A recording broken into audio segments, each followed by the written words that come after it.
Total kartu yang biasa lu pakai, yang benar-benar lu pakai ya, yang paling sering lu pakai lah berapa kartu, berapa set? Karena otomatis memang itu gift ya, itu kalau menurut aku. Jadi perpaduan. Nah, ini mungkin frequently asked question ya, frequently asked question. Pernah gak sih lu ditanyain si A sama si B lebih bagusan mana sih readingnya? Nah, ini kan yang mau coba ya di reading gitu ya. Berarti mau tidak mau, satu udah jelas kalau menurut gua ngikutin intuisi ya. Yang kedua nggak ada salahnya juga untuk ngepoin dulu siapa yang bakal reading dulu ya, betul. Supaya tahu tingkat kebijaksananya dia, tingkat kapabilitasnya ya, salah satunya. Sama biasa tahu kan track record history dia seperti apa. Gitu. Ketika lu mau belajar ini itu tuh ada yang bimbing nggak sih? Atau ada yang nih harus belajar ini nih, harus belajar.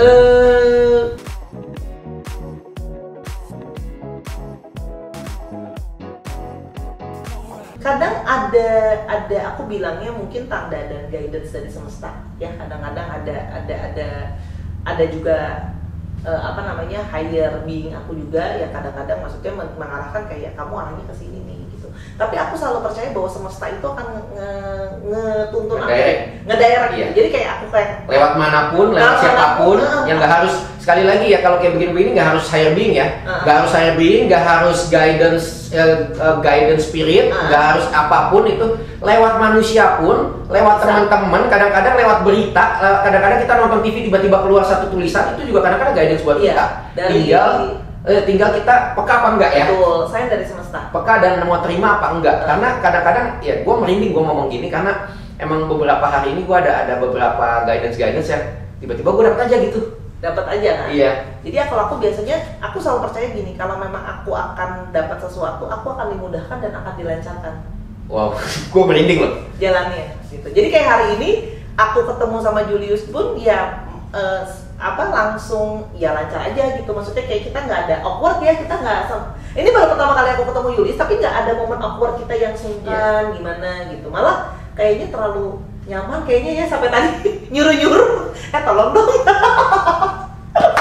Gitu. Jadi ya gue udah nggak bisa ngomong apa-apa lagi. Buat teman-teman semua yang tahu, gue mungkin belum pernah cerita. Tapi buat teman-teman semua yang ngikutin gue kepo itu, sebenarnya gue kepo itu gue rasa adalah jalannya Tuhan buat gue. Karena bagi gue itu, gue kepo itu kayak Tuhan lancarin semua sampai ketemu narasumbernya. Beberapa narasumber itu sebenarnya narasumber yang susah untuk diajak podcast, susah untuk gua begitu nanya aja sebenarnya dia udah nolak. Tapi entah kenapa dia tiba-tiba oke, gua oke. Gitu loh. Dan mereka mau datang ke sini aja gua bener-bener ya itu bukan, kalau menurut gua bukan karya gua sih. Itu memang kayak Tuhan siapin buat entah memberi pesan buat teman-teman semua yang nonton atau memberi pesan ke gua juga nggak tahu ya. Tapi kayak semua dilancarin dan semua kayak dibimbing gitu ya, kayak gua ketemu lu juga menurut gua bimbingan ya. Iya. Karena kan tadi saya udah ngomong kan sebenarnya pertama ketemu, cuman kan nggak mungkin aku tiba-tiba DM orang, kan nanti kita ketemu kan nggak enak. Jadi gini teman-teman ya, mungkin nggak mau diceritain ya karena mungkin tadi nggak pede. Jadi sebenarnya Kak Sora sendiri ini udah ada feeling bakal ketemu gua, kayaknya bakal ketemu nih. Tapi Kak Sora nggak enak dong kalau langsung ngomong ke gua, gua bakal ketemu lu kayak cenayang banget lah ya gitu ya. Sok kenal dan yang lain-lain. Tapi memang feelingnya ada gitu, kayak ketemu Om Hao gitu juga gak sih? Iya, ketemu Om Hao gitu. Jadi kayak ada feelingnya gue bakal ketemu orang ini. Iya. Jadi memang mungkin salah satu ya, mungkin itu yang tadi lu bilang ya, lu sedikit bisa melihat masa depan gitu ya. Ada hubungan sama klub yang lain itu ya. Iya, walaupun memang tidak langsung spesifik ngapainnya, tapi kayak berasa kayak I will meet this person one day gitu. Kayak ada percikan-percikan. Jadi kayak dalam diri kayak nanti ini seperti ini gitu. Tapi kita nggak bisa ngomongin detail apa ngapain gitu. Oke. Jadi yang lucu adalah gini teman-teman ya. Jadi Kak Sora ini baru komenin story gua. Jadi anak gua bikin cookies terus Kak Sora komenin, wah itu cookiesnya bagus banget. Kalau gua jadi lu, gua nggak akan makan gitu ya. Tapi karena gua udah sering bikin kan, pasti gua makan dong. Nah entah kenapa baru beberapa hari kayaknya sehari kemudian Tongku bilang, gue bakal bikin konten nih sama Sora di sini gitu kan. Gue sampai wow, gue kayak gitu kan. Terus langsung gue kontak, udah gue kontak dan kayaknya langsung nyambung di situ ya. Langsung. Karena kan begitu kalau bahas story kan gue juga nggak enak dong nanya-nanya yang lain gitu kan. Tapi ketika udah mau datang ke sini gue langsung tanya aja lu bakal ngomong apa segala. Terus langsung dong dikirimin foto spirit doll-nya gitu ya. Dan entah kenapa bersedia juga untuk membawa ke sini dan thank you banget ya udah bersedia untuk membawa ke sini. Nah, kita lanjut lagi sedikit ke spirit doll, boleh ya? Oke, boleh. Nah, di sini ada 3 spirit doll. Ya, boleh diceritain gitu.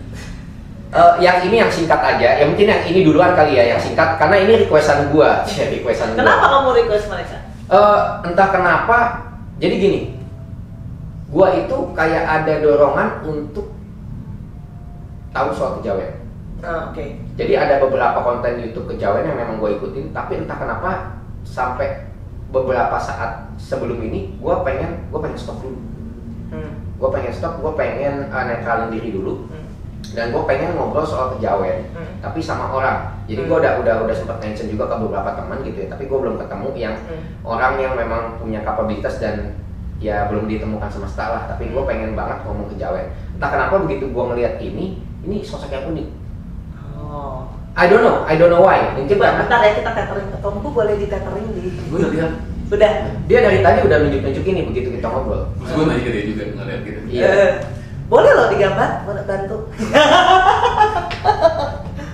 Jadi yang awalnya yang gue lihat dari foto kecil yang waktu lu kirim itu, gue ngeliat ini bukan dancer.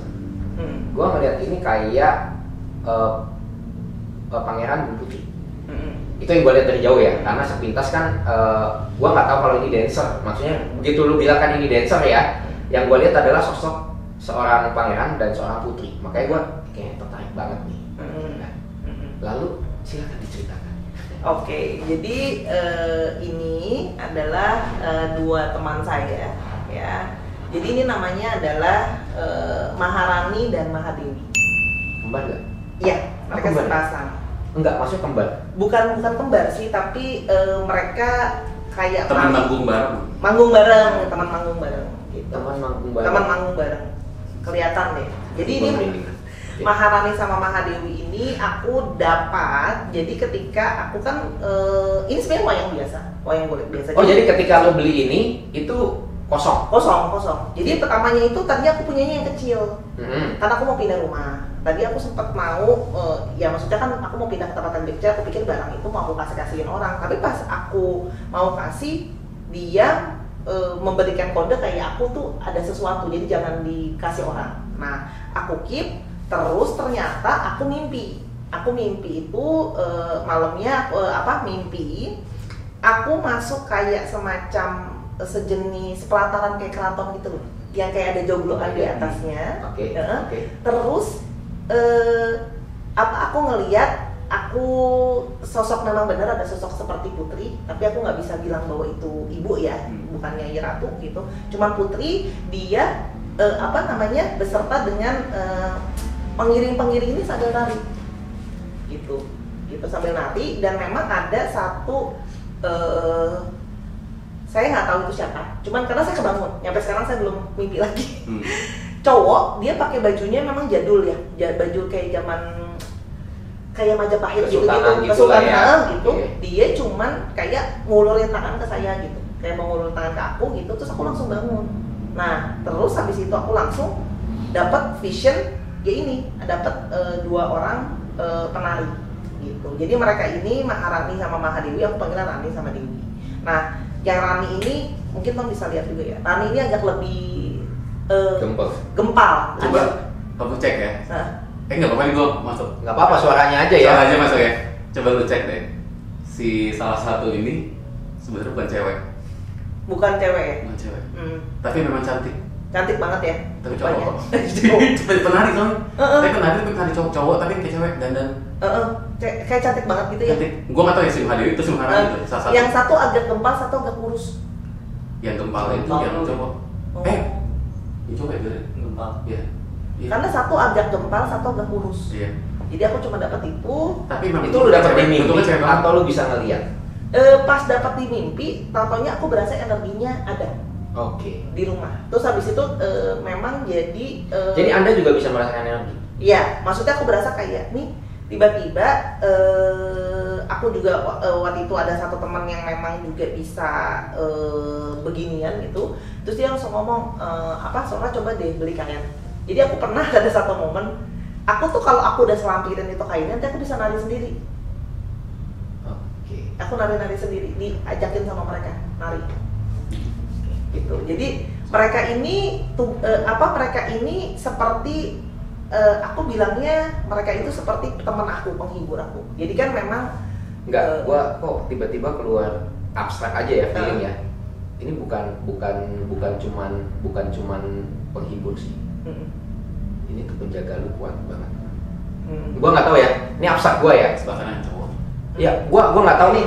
Pokoknya tiba-tiba keluar aja begitu lo ngomong gitu. Ini tuh kayak bodyguard lu.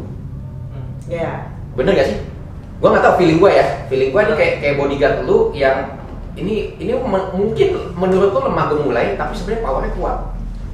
Dia itu memang lebih ke arahnya aku nemenin aku, karena kan memang kan aku kan kondisi orang tua aku kan sendiri.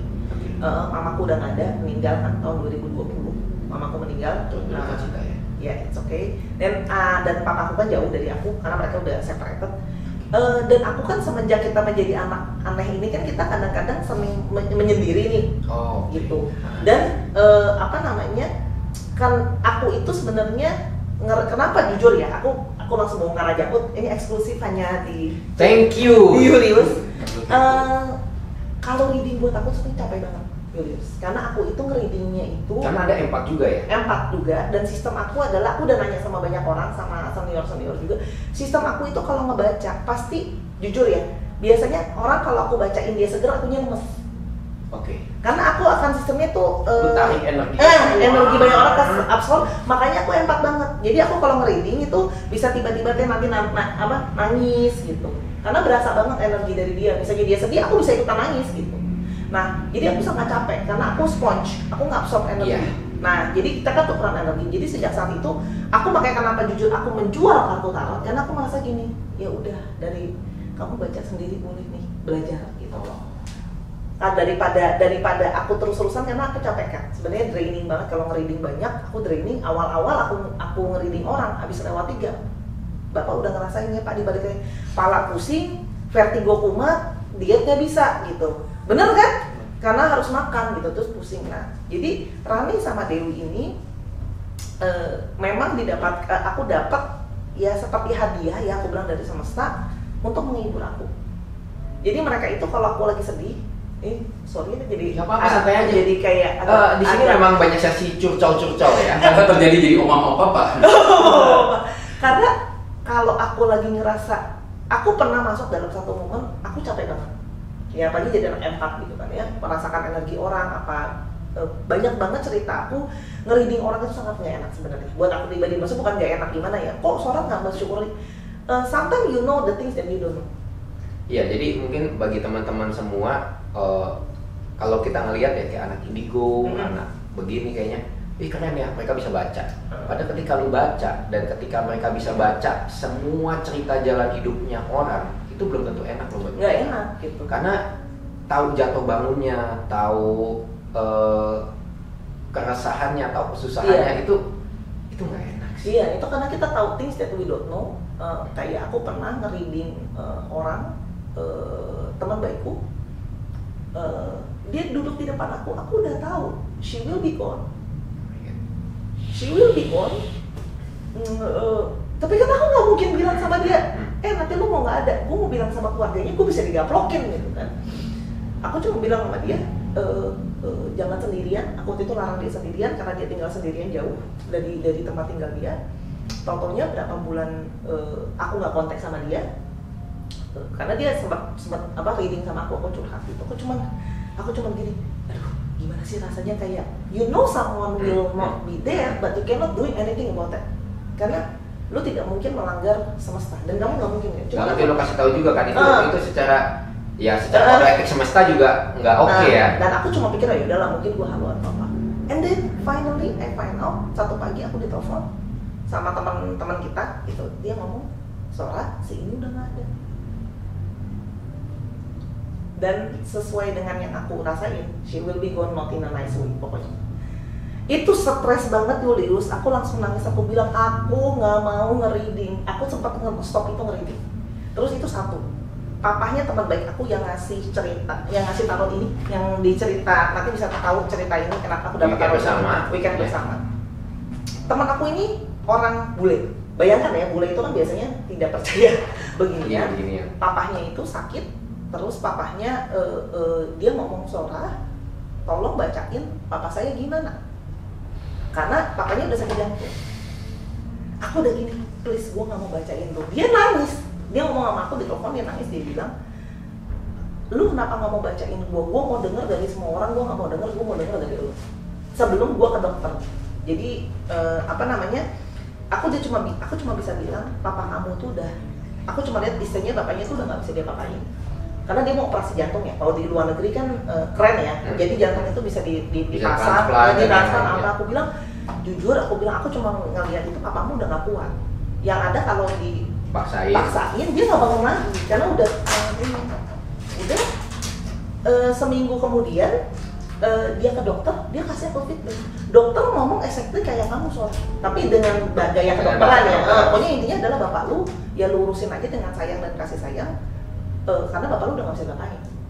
Dan dia ngomong masih lama nggak, aku cuma bilang ya papamu sampai bisa bertahan. Dia nanya 2017, aku bilang sampai tahun 2018 udah oke, masih bagus. Dan tapi aku cuma ngomong gini, tenang aja, aku bilang papa kamu tidak akan meninggal dengan kesakitan. Aku lihatnya gitu, papamu meninggal in a peaceful way.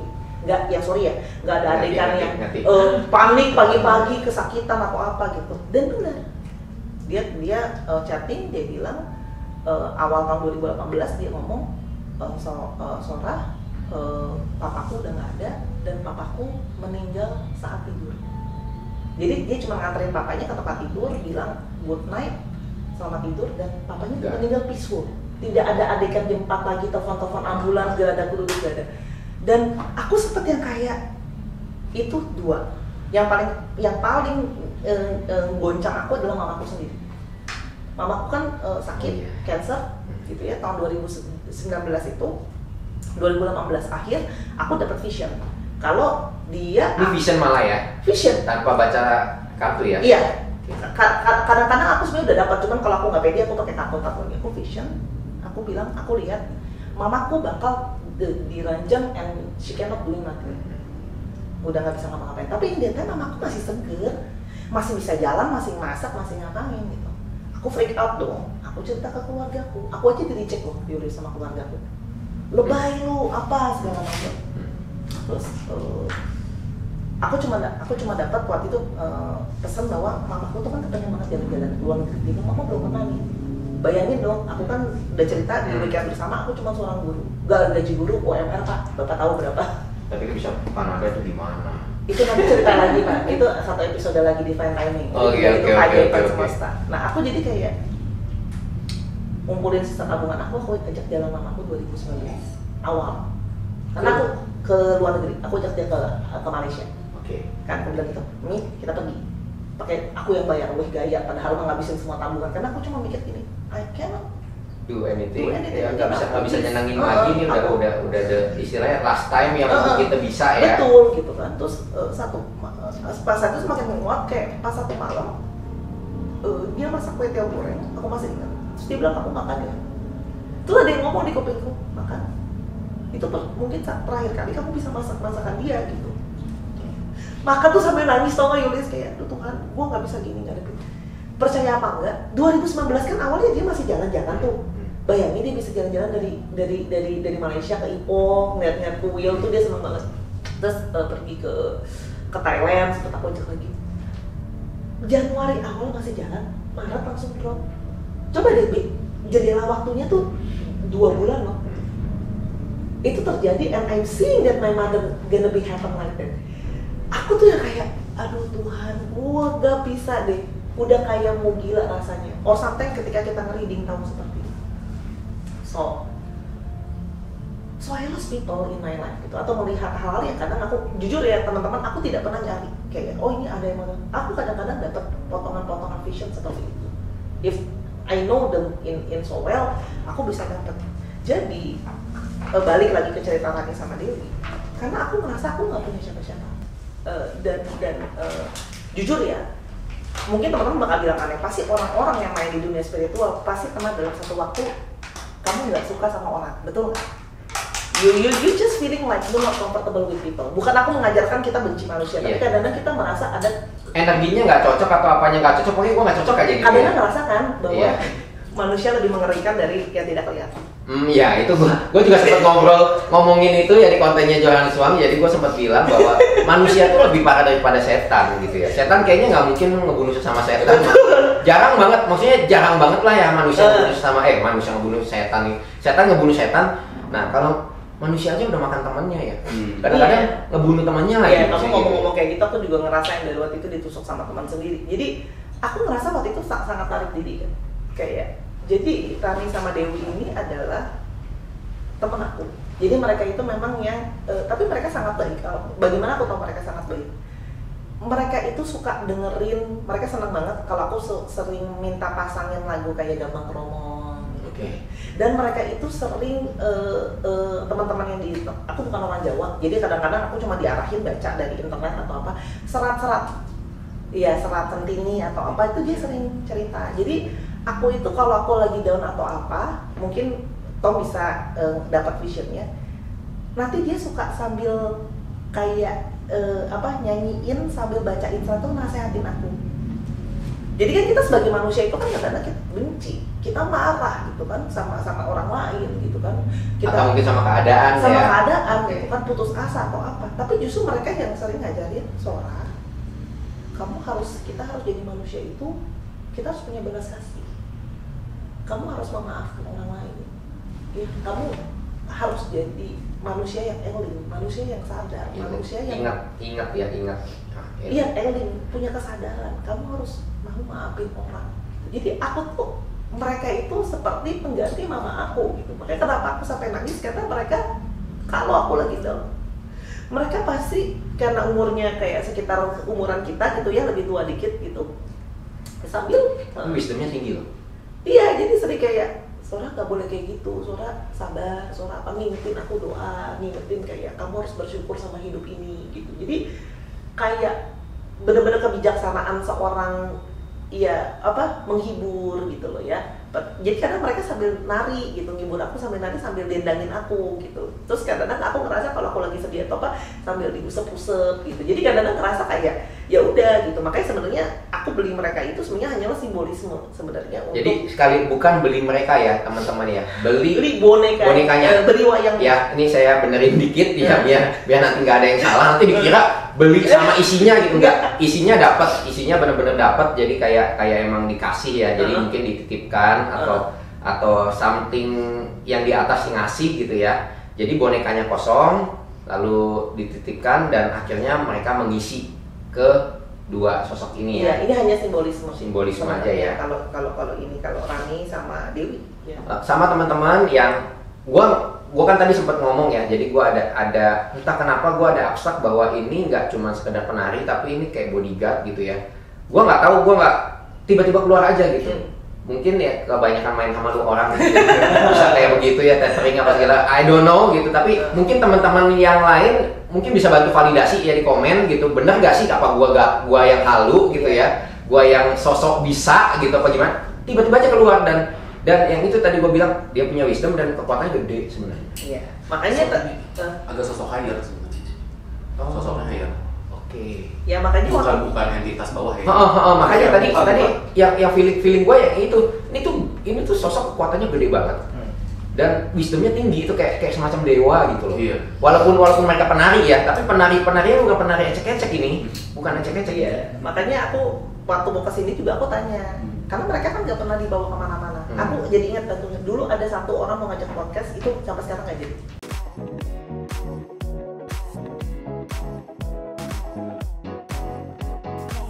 Jadi memang sebenarnya ceritanya agak panjang karena ini ada hubungannya sama Om Hao KTJ ya. ya udahlah supaya teman-teman makin kepo lagi, tanya aja langsung ya ceritanya biar diulang lagi, mungkin ini versi lebih singkatnya kali ya. Versi singkat. Oh, ternyata begini rasanya. Jadi katana itu sebenarnya kerjaan Om Hao. Bisa jadi ya. Kerja lebih tepatnya permintaan komandan. Permintaan komandan lewat Om Hao ya. Iya, karena kan Om Hao itu memang akan mewakilkan untuk cosplay jadi komandan itu, dan memang ternyata aku baru tahu Om Hao itu sudah punya katana yang panjang. Waktu sesudah acara saya lagi chatting sama Om Hao, kita ternyata masih channelingnya belum, telepatinya belum dicabut. Dia baru gitu, Mbak kayak belum selesai deh, dia mau minta apa Mas gitu kan.